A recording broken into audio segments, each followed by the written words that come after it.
Good morning, everyone. I want to welcome you to Charity Trustees Week 2021. This occasion presents us with the opportunity to come together to both celebrate and support our country's charity trustees. And I would like to begin by thanking the Charities Regulator for inviting me to open this week's events, and to extend my thanks and appreciation to the steering group for their ongoing hard work and dedication in organising this week's itinerary. Charity trustees are the cornerstone of governance and leadership within our charities. With over 75,000 charity trustees in Ireland, the importance of this week's activities cannot be understated. The focus of this year's Charity Trustees Week is the theme of renewal. The COVID-19 emergency has had an unprecedented impact on our society, and today I want to acknowledge the role played by our charities and their trustees. Community organisations, charities, social enterprises and the volunteers who assist them have played an integral role in our collective response in fighting the battle presented. The pandemic affected the ability of many charities to provide services in the way they had been used to. This was at a time when demand for services increased enormously, and when the capacity of many charities to fundraise using traditional means ceased. I want to take this opportunity to commend the response of our charity trustees for their tireless work in meeting and responding to these challenges head-on. We've seen many examples of innovation, adaptation, of knowledge sharing and collaborative action and participation. The move to online supports in particular has presented us with new opportunities and possibilities, allowing organisations to scale their service delivery and to expand their reach to deliver services to a larger base of beneficiaries. You, the trustees, have backed and supported these changes. We have all seen new and dynamic ways of connecting together, of extending our networks in providing services, particularly to the most vulnerable in our communities. As we look to the future together, we must build on our experiences, using those lessons learned to evolve and grow, renew and thrive. Maintaining public trust and confidence remains a critical issue for the charity sector.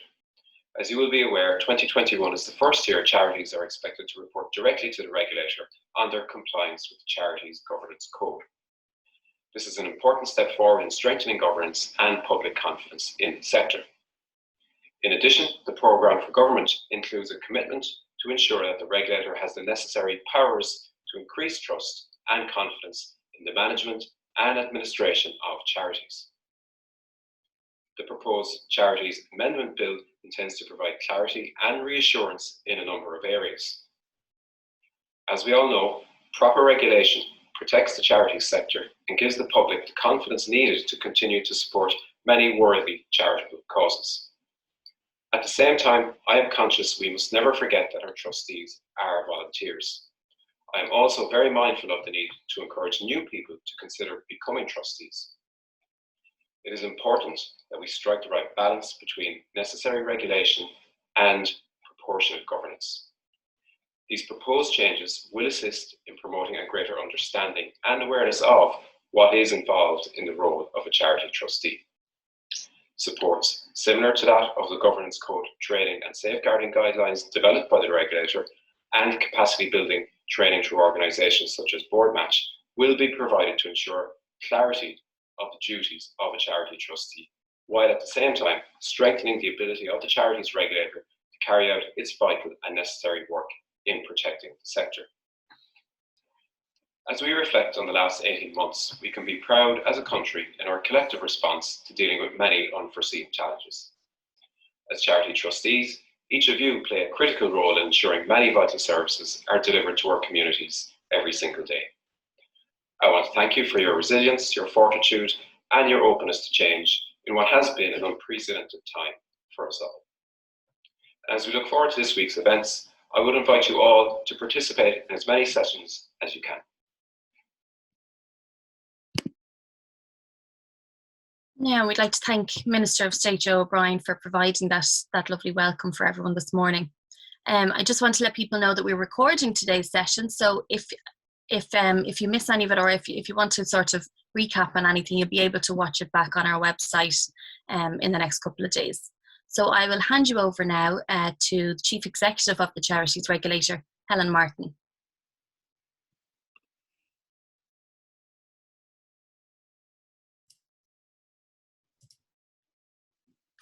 Thanks, Heidi. So good morning to everyone and welcome to Charity Trustees Week 2021. I'd like to extend my thanks also to Minister O'Brien and to everyone who's attending the webinar this morning. So this event comes from our invitation to meet the Charities Regulator. So we're very conscious that we have charity trustees here today and prospective charity trustees. So for that reason, we have Megan from our registration team. She's our head of registration. And we also have Thomas with us today as well. And he's our Director of Compliance and Enforcement here at the Charities Regulator. So to provide some context for this morning's seminar, at the end of October 2021, there were just under 11,500 charities and over 75,000 charity trustees, right? Over 75,000 of you out there doing work every day. So the purpose of this week is to recognise the important and essential role of charity trustees to the charity sector in Ireland today. All charities have a board or a committee to oversee the work of the organisation to ensure that its purpose, what you were set up to achieve, remains central to everything that you do. So by October 31st this year, approximately 74% of all registered charities that were due to file their annual reports had done so. We're confident that the remaining charities that have yet to file their annual reports will do so by the end of the year. But I would like to take the opportunity to thank all of those here today that filed on time, because at the end of the day, the legal obligation is to submit an annual report within 10 months of your financial year end, and 74% of registered charities have met that obligation. And I think given the year that's in it, what's happened over the last 18 months, I think we're doing very well in that regard. But the next big focus is to try and get that number up again so that we're ensuring that everybody is actually filing on time. That information is really important for the Charities Regulator, but also for you as charities to be able to show what you've done in the previous year. So what's happened over the last 18 months has brought the work that charities do in supporting the most vulnerable in our society into sharp focus. Under the glare of public scrutiny, doing the thing matters, and the public expects it.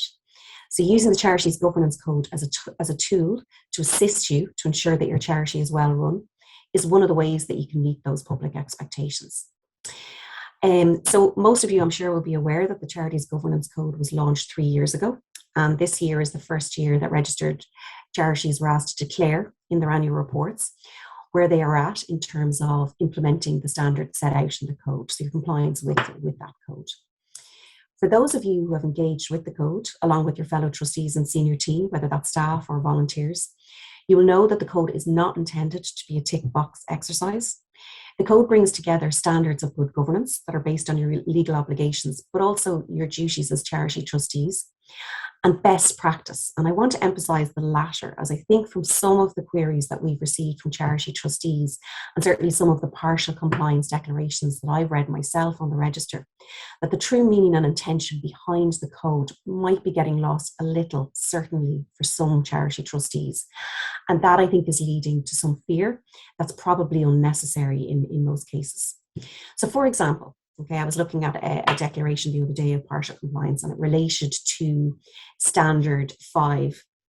And that standard includes, a suggestion that you should be looking at things like your term limits for charity trustees.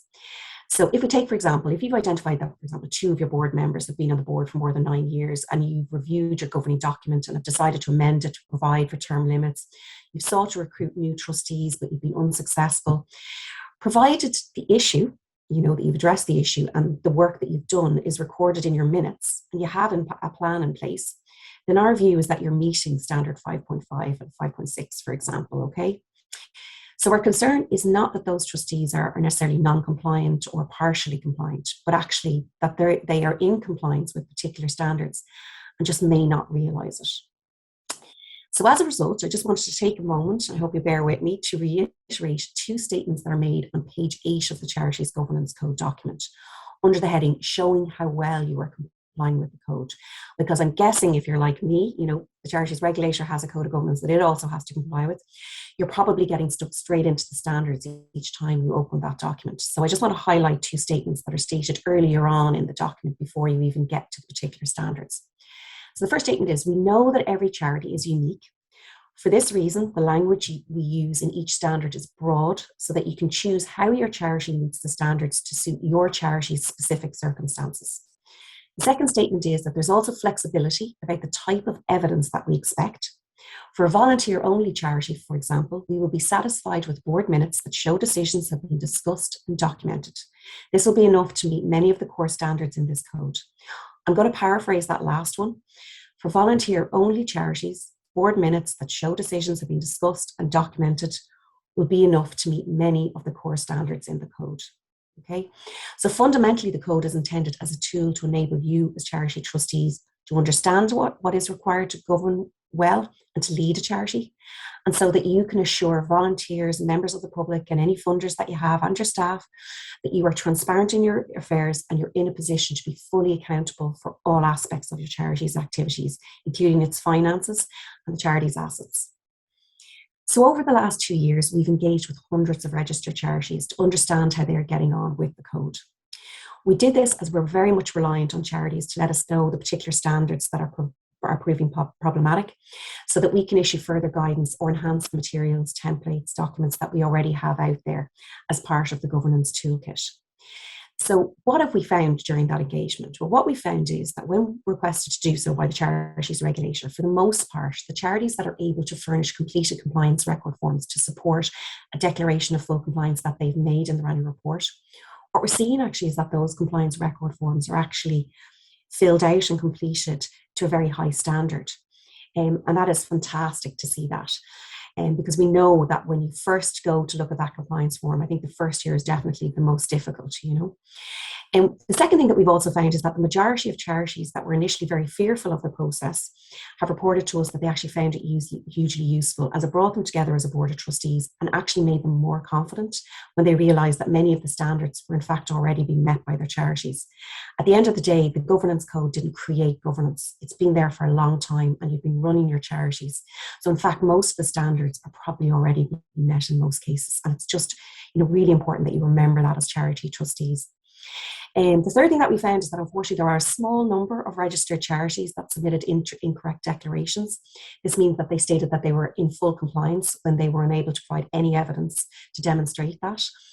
Excuses range from claims that they'd never heard of the Charities Governance Code to statements that a third party had completed it on their behalf and they had no idea that they had submitted the declaration. Now, that's problematic, obviously, in itself for a number of reasons, but I'll explain how we deal with that. The reasons given by charity trustees for partial or non-compliance mainly relate to things such as term limits for charity trustees. And it mainly comes from that suggestion around the 9 years. The recruitment of new trustees, the difficulties people are having, board appraisals, and also risk management. And the particular thing that people seem to be finding difficult is identifying the particular risks that their charity faces. The above insight has only been possible, though, being able to tell you about the 4 issues that most charities that state that they're in partial compliance are finding. That's only possible because those registered charities have been honest in their self-assessments and they've been willing to highlight the areas of greatest challenge to their charities. And this has enabled the Charities Regulator to identify where new guidance is required or maybe where some of the existing materials need to be reviewed. So by way of example, we'll shortly be publishing our new guidance on board appraisals. And this will explain what this is, and it will provide sample questions and template questionnaires. Examples and samples mean something that charities said they wanted to see more of when they responded to our first survey of charities earlier this year.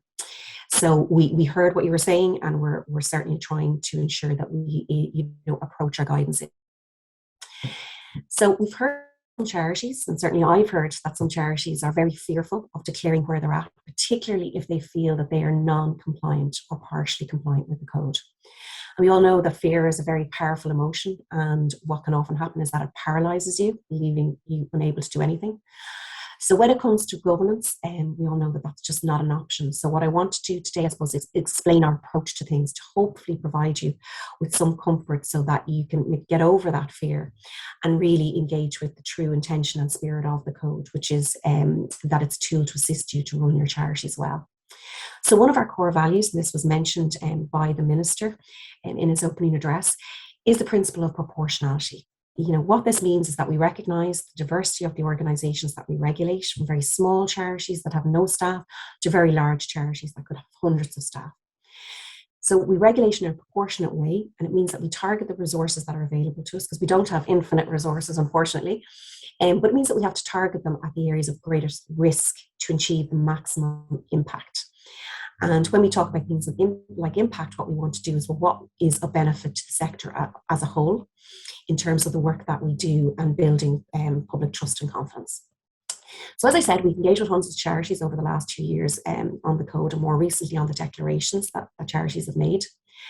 And what I would say that directly stemming from that particular programme that we've engaged in, no charities have been removed from the register by the Charities Regulator, okay? Even those that are found to have submitted incorrect declarations. Instead, what our team has done is, first of all, we've made sure that those declarations are corrected immediately, because they are appearing on the public register. But then what's really important is that we've engaged with those charities to find out and really understand how that declaration came about.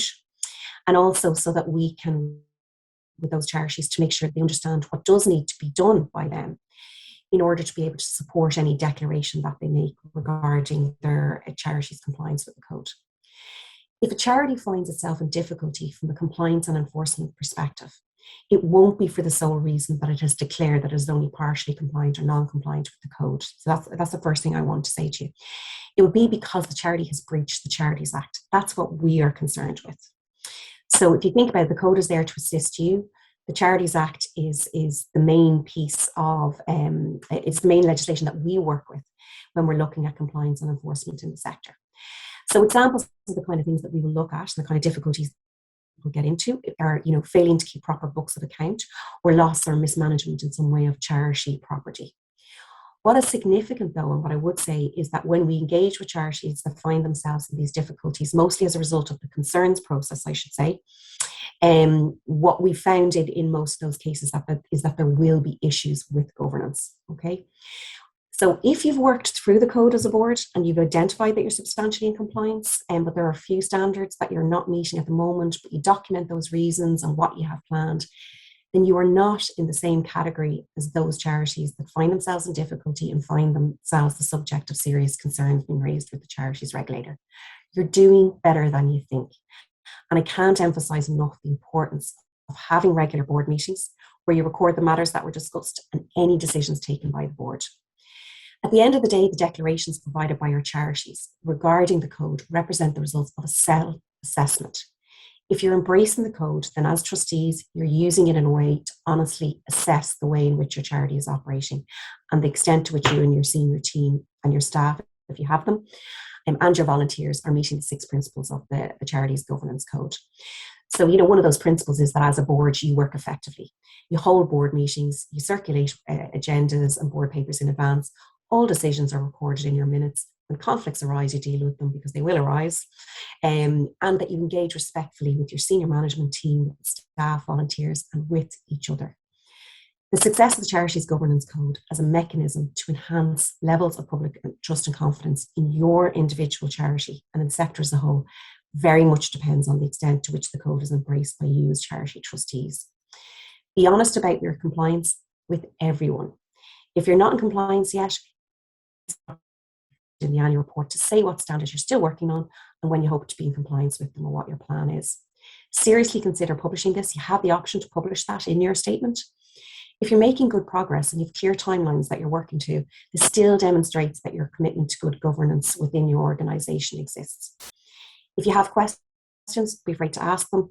We've got a significant volume of materials there, and we're working on the accessibility of those materials at the moment so that they're even more accessible and easy to find. But you can also email governancecode@charitiesregulator.ie. The last thing I'd like to finish on is that all charities are on a journey of some sort when it comes to the code, and the Charities Regulator is not expecting to see 100% compliance with the code in year 1, or if I'm honest, in year 2. For those of you who are worried, you're probably meeting far more of the standards than you realise. So sit down and read the code. You might be surprised and relieved. Finally, remember, the governance code is a tool for you as charity trustees to assure your staff, volunteers, the public, your funders and yourselves that you're well governed. So please use it.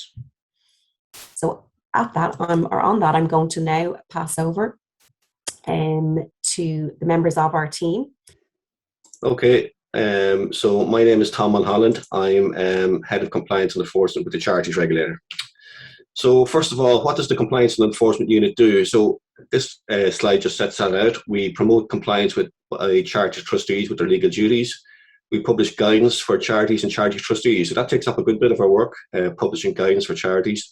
One of our most recent publications would be in relation to the Charities Governance Code, the complex versus non-complex guidance for charities, and that's the kind of documentation we produce, and a lot of that is in reaction to feedback that we get from charities. So we got a lot of feedback from charities that when they were going through the Charities Governance Code, they didn't quite understand what was meant by complex or non-complex charities. So we produce guidance in relation to that, and hopefully that has clarified the situation for charities. And again, we continue to produce that kind of guidance.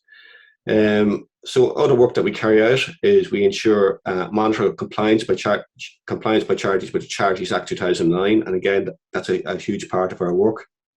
And one of the ways that we monitor compliance is by concerns. So concern with the Charities Regulator, concern really means a complaint. So if we receive a complaint from a member of the public or a member of a charity, we look into that concern.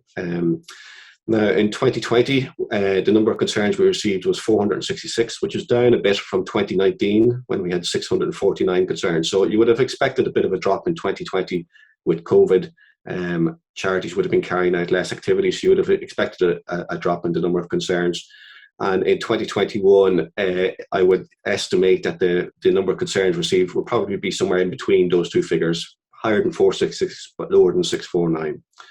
Now, the only thing I will say about the number of concerns we receive is that, as Helen mentioned earlier on, there's over 11,500 charities on the register. So to receive less than 500 concerns in relation to charities in a year, it's quite a small number in the context of the number of charities that's on the register. And also a lot of those concerns relate to organisations which aren't charities, perhaps an organisation which is carrying out activity which should be on the register or whatever.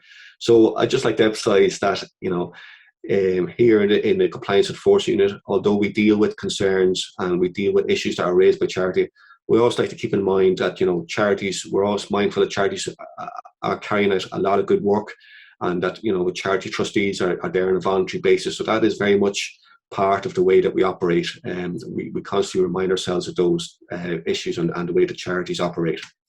And whenever we do get a concern, we engage with charities, and generally speaking, when we engage with charities, it's on a voluntary basis. So if we get a concern in, we write out to the charity, and the charity provides whatever information or reassurance or documentation we need on an entirely voluntary basis. And there may be some back and forth between our unit and the charity until we get the issue resolved, until everything's sorted out to everyone's satisfaction. So I just want to emphasize that 99% of our interaction with charities is on a voluntary basis, and that very much reflects the ethos, I think, of the charity sector.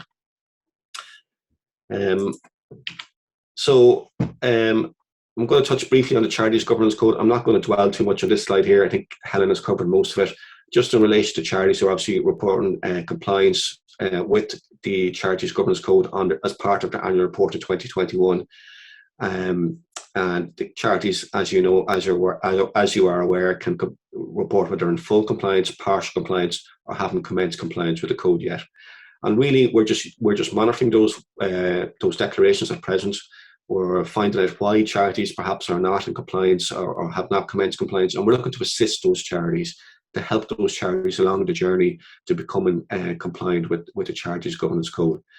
And again, as Helen mentioned, we are choosing some declarations at random, and we're asking charities to submit their compliance record forms in relation to those declarations. And generally speaking, the charities who have declared the compliance and who submit the compliance record forms are actually committed to a very high standard. It's actually a higher standard than I would have hoped for even. So that's really that's really positive thing I think about the Charities Governance Code. It seems to be when charities actually do it, they can get through it, and it's done to a fairly high standard.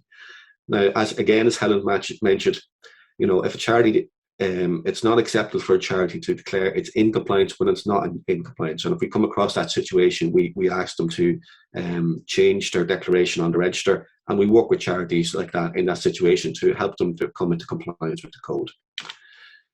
Okay, so then some topical issues. So what are the kind of issues I'm coming up with in the compliance unit? Well, the first thing I want to mention is we have to go, all charities should go back and look at what it means to be a charity. And it's defined in Section 2 of the Charities Act 2009 that a charitable organisation means a body that promotes a charitable purpose only. So I emphasise that bit, promotes a charitable purpose only. So that standard has to be applied to all actions carried out by a charity. It must promote a charitable purpose only in everything that a charity does. So when a donor throws money into a bucket, a bucket collection in a shopping centre or something, a donor throws in money, or a funder gives grant, they expect those funds, they expect those monies to be spent on a charitable purpose only. And I think that's a reasonable expectation of a donor, that the money that they give is used to assist the charity, to promote the charitable purpose only. So in that context, it's not appropriate for charities. Sometimes we might get a query about whether they can, is it okay for a charity to spend money on a Christmas party for staff, or gift vouchers or presents for staff? And the answer to that is no. And the reason why, because it's not promoting a charitable purpose only. The donor who gave the donation, they expect the money to be spent, like I say, on the charitable purpose only. So staff should only be paid in line with the contracts of employment, no more and no less. And any expenditure, like I say, whether it's spending on any kind by a charity, always have to look through the prism of what the public would think if they were made aware of this expenditure. The next issue I'm going to mention is control. So obviously during COVID, there's been a kind of a change in maybe the relationship between boards of a charity trustee of a charity, and between their staff and the CEO or their executive. And the reason for that is because we're all working remotely, and this has brought about a lot of pressure and changes in the interaction between people in charities and between in society in general. And the question I would ask any trustees or charities out there: is your relationship with your staff or with your CEO or your CEO with the board, is it still a good relationship? Could you say that you've done your best, that you've treated everybody with respect, and that you've done your best to make sure that relationship has endured through the COVID, the pressures brought about by the COVID pandemic?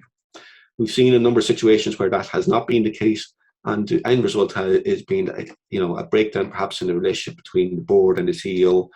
And when that happens, it takes up a lot of resources of a charity, perhaps if it leads to HR issues or to legal cases, whatever. So it's just something that needs to be worked on by both charities and CEOs, employees of charities. Everybody respects that role and retains a good relationship.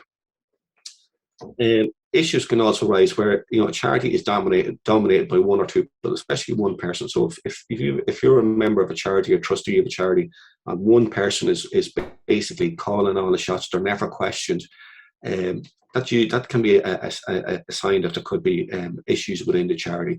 Everybody should be able to respectfully question any decisions, and they should get a positive response in relation to any questions like that.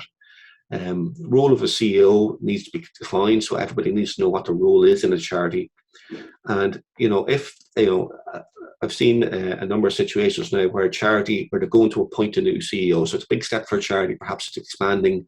There's going to be a full-time CEO, a paid role, and they need to have a proper, transparent process about the appointment of a CEO. So the role of the CEO needs to be defined. They need to be question: does the person who's going to be appointed, is there interviews, is there a panel, how is the role advertised, and is the person who's going to be got for that role the best person, the best possible CEO for that charity? So that's just an issue that's come up a number of times. The next issue I'm going to mention is in relation to fraud.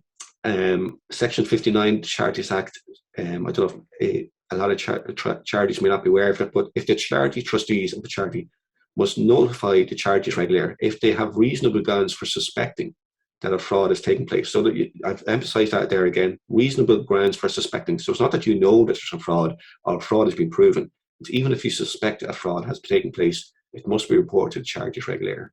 And we get a number of reports in relation to that section of the charity every year. There's been a bit of an increase in relation to that, and the reason it has been because of online frauds. And charities are not immune to online frauds, they're the same as everybody else. You know, these payment redirection frauds, you know, where an email comes in from a supplier saying, oh, I've changed my bank account, send funds from now on to this new bank account. And again, charities have been just as susceptible to everyone else in society in relation to those kind of email frauds. So I'm asking you and your charity, what processes have you got in place to guard against that? If your charity gets an email in saying, here's the change of details in the bank account, is it a question that just happens that the bank accounts are changed? Or do you have some kind of a process in place? Do you lift the phone to the person and say, have you changed your bank details? We've come across a situation this year where a foreign branch of a charity, it was a branch in Africa, the head office was getting emails asking them to send out funds, and it turned out it wasn't it was a fraud. The email had come from a source with a slightly different email address, and the charity didn't notice it and changed the email, changed the bank details, and some funds were lost as a result of that. Even another example, I have a charity where an email went to all the staff. It looked like it came from the CEO, and the CEO said, look, I'm stuck. Can you just buy something here on your own credit card, and I'll refund you then when I get back to the office or whatever. And it went around all the staff in the office, and a number of the staff paid this, used their own credit card to make these payments. And it turned out it was fraudulent. And how did this happen? It happened because people are working at home, and there's nobody beside them to ask the quick question. So I'd ask people, to be aware of this. And for charities, you must put systems in place. And very often the simplest solution is a phone call. Lift the phone to the person saying, did you send me an email? Am I right reading this correctly? Do you want me to make a payment? So just ask the question, what action is your charity taking to guard against fraud? Now, it's always a pleasure to have the opportunity to talk to charity trustees. And every talk I give, I also mention this document here. It's a guidance that's available on our website. It's called Internal Financial Control Guidelines for Charities. It's my favourite guideline. If it's possible to have a favourite guideline from the Charities Regulator, this would be my favourite guideline. And it's a simple document, and it asks simple questions. So for example, here on this one here, it's asking just about credit cards. Does a charity have a credit or debit card? And there's a yes or no answer to that. And you'd be surprised how many charities, perhaps sometimes you ask charity trustees, does a charity have a credit card? They don't know. They don't know how many credit cards they have. They don't know who's signing off the credit cards. They don't know who has control of the credit card on a day-to-day basis. So this document here, it just runs through all the internal financial control guidelines for charities. It's a simple document, and I'd highly recommend it to anybody who's a charity just for their own use. And that's the end of my presentation. I'm going to hand you back now to Heidi. Okay, thank you. So we have some time now to take a few questions, and thanks very much to everyone for submitting your questions there. I see that staff members have been answering questions as we go along, and as I said earlier on, some people submitted questions in advance. So I will take a couple of those questions now, and I'll open them up to the speakers to see who wants to answer each one. So one of the questions was, how does a former charity trustee address the issue if their name is still coming up on the CRA, on the Charities Regulator website? How does a former trustee go about getting their name removed? I can answer that question, Heidi. Again, apologies for that. I hope to have given to it, but we can share the slides afterwards, so I do apologise for that.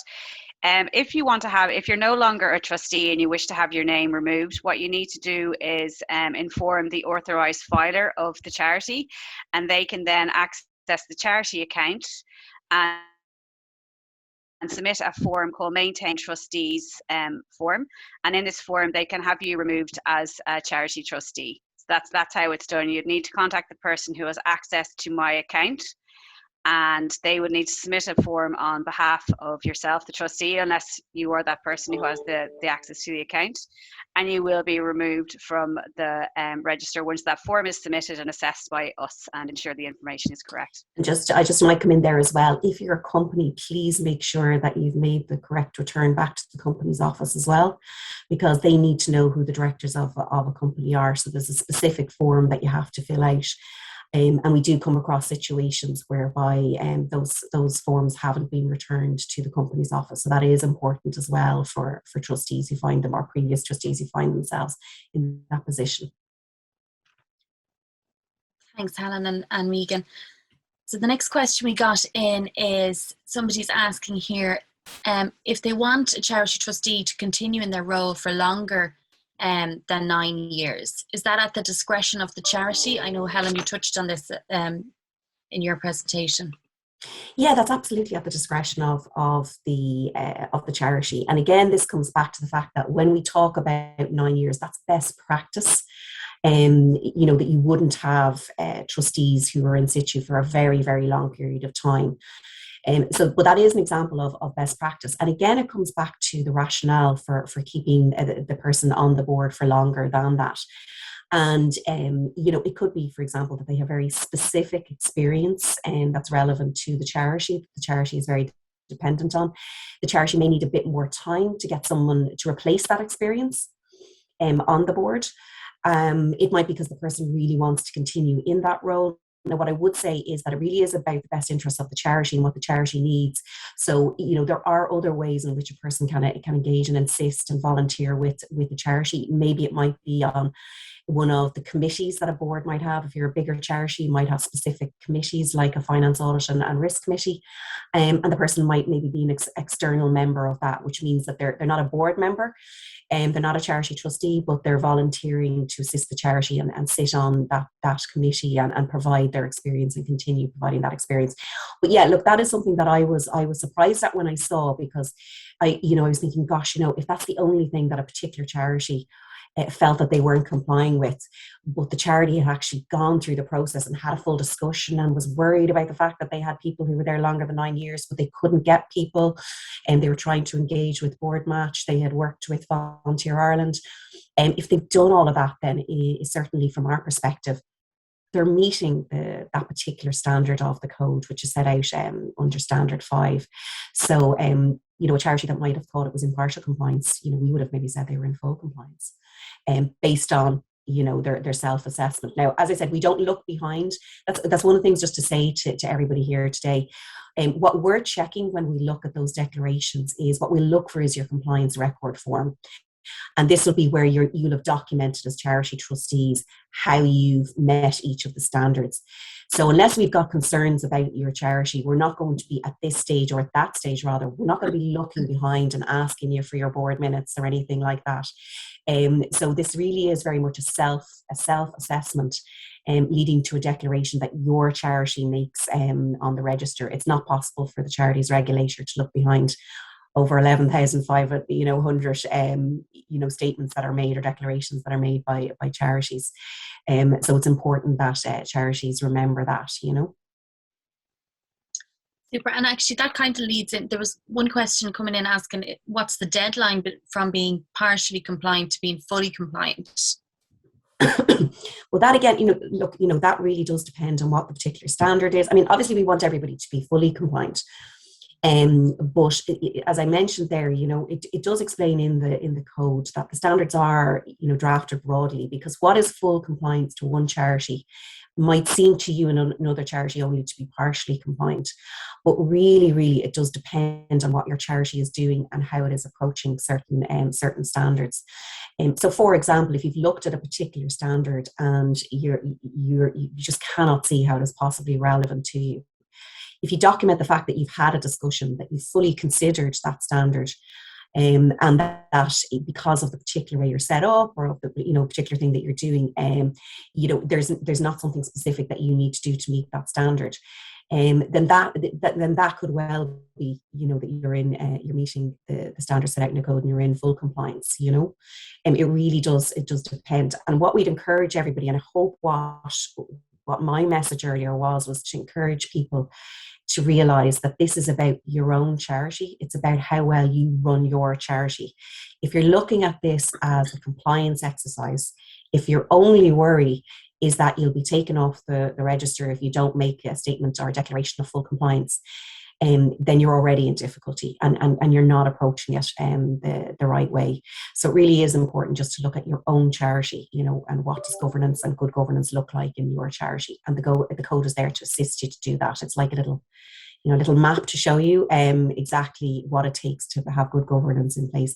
And we said at the beginning of the process, we felt that most charities were probably already in at least substantial compliance with the code. And that was back in 2018 when we were drafting it.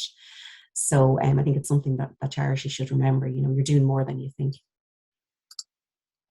Okay, and the next question we got in is, how would you define the role of a CEO in a fully volunteer-led organisation where trustees are also managing the organisation?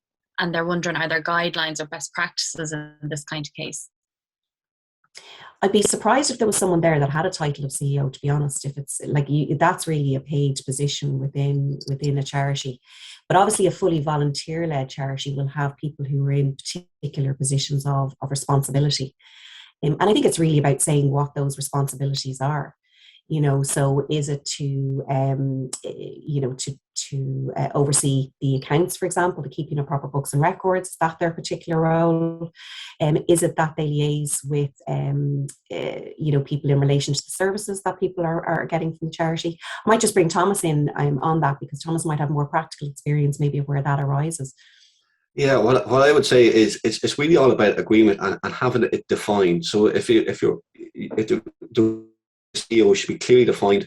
If you're going to employ somebody, it should be a contract of employment, and these things should all be set out in that contract, so that everyone understands this is the role of the CEO, this is the role of the trustees or the board, and there's no breakdown of communication about who is responsible for what.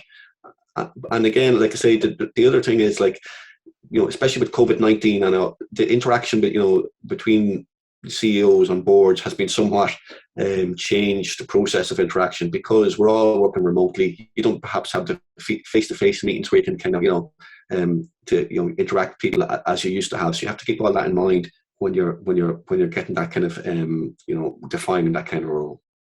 I think maybe just to add to that, Thomas, as well, I can see somebody there has put up, the idea is that the CEO executes what the board determines should be done.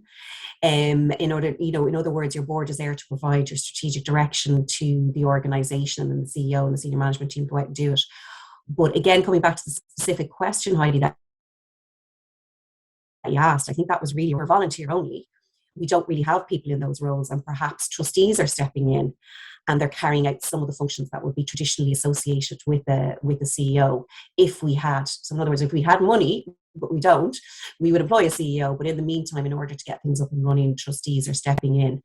And I think the rule really, or rather the guidance is no different. It's that whatever, if people are stepping in, and particular trustees are stepping in to carry out certain roles, those roles should still be defined. It doesn't matter what you call them. You can put any label you want on a role, but fundamentally it should be clear what someone is being asked to do. And I think trustees need to be clear about that distinction. If they're doing something, are they doing it with their trustee hat on, or are they doing it as a volunteer who's got particular responsibilities within the organisation to execute and do what it is that the board wants?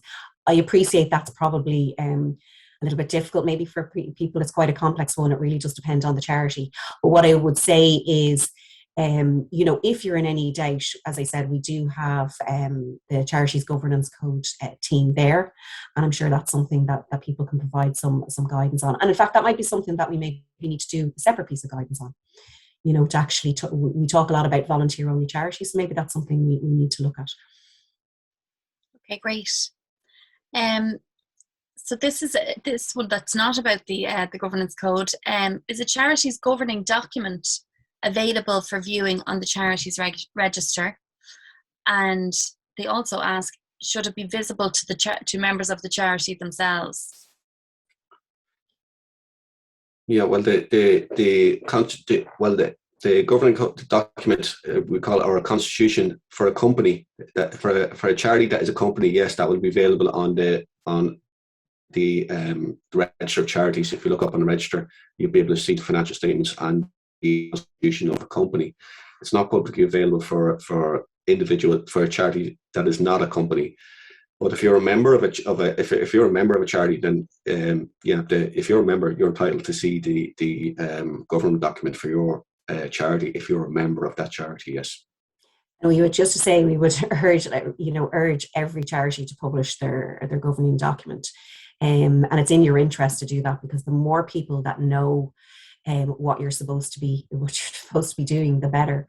Because oftentimes we assume that we know. It's a bit like the Charities Act. I mean, every time I read it, I see something different in it. The Charities Act is effectively our governing document as the Charities Regulator.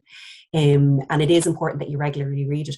But also, it's great when other people read it, because they'll point out to you if you're trying to do something and say, well, actually, are you able to do that under your governing document? And it's not to say that if something is in your governing document, you want to do something as a charity, and your governing document doesn't provide for it, that's game over. It's absolutely not. There's a process for amending your governing document as a board.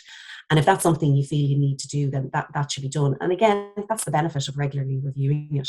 And it's a good way to make sure you don't find yourself in difficulty, because very easily, if people aren't keeping an eye on their guidance document, their governing document, what we've seen is that there's a risk that charities can diverge off and start doing something that is outside the terms of the governing document. And that is absolutely an issue for charities if you do that. For example, at a worst case scenario, you could end up doing something that isn't in any way related to your charitable purpose. And if your organisation is not solely pursuing your charitable purpose and is doing other things, then you may find yourself no longer a charity, because you've actually taken yourself out of the definition of what a charity is by going off and engaging in activities that are not charitable in nature and aren't pursuing a charitable purpose and are maybe pursuing some other purpose. So again, it's just really important. Keep your eye on that document, everybody, and make sure you're familiar with it and read it, as many times as you can, or as regularly as you can. Super. And I think we've just passed 10 o'clock, so we might just take one more, but we have a lot of questions in. So what we'll do is we will circulate the frequently asked questions with responses to all attendees today. And we're always updating our frequently asked questions on our website indeed. So keep an eye on there. So we'll just take one more question for this morning so as not to detain everybody. So one of our attendees asks, to what extent should a paid man process, and what's the view when recruiting to help compliance?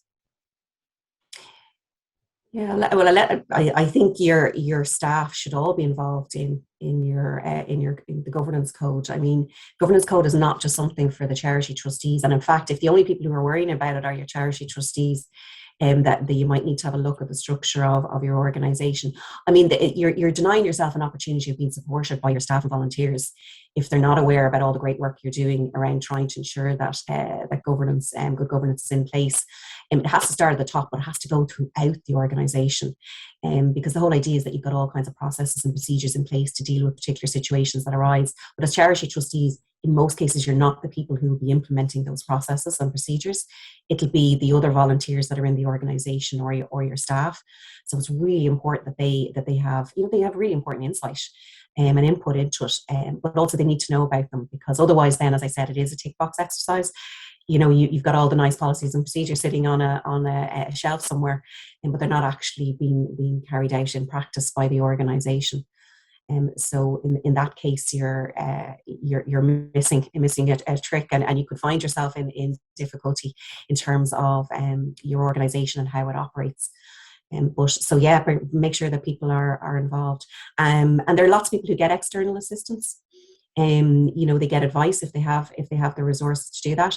What I would say, though, I think for most organisations, it is a plain English document, the governance code. We have a huge amount of guidance available on the Charities Regulator's website.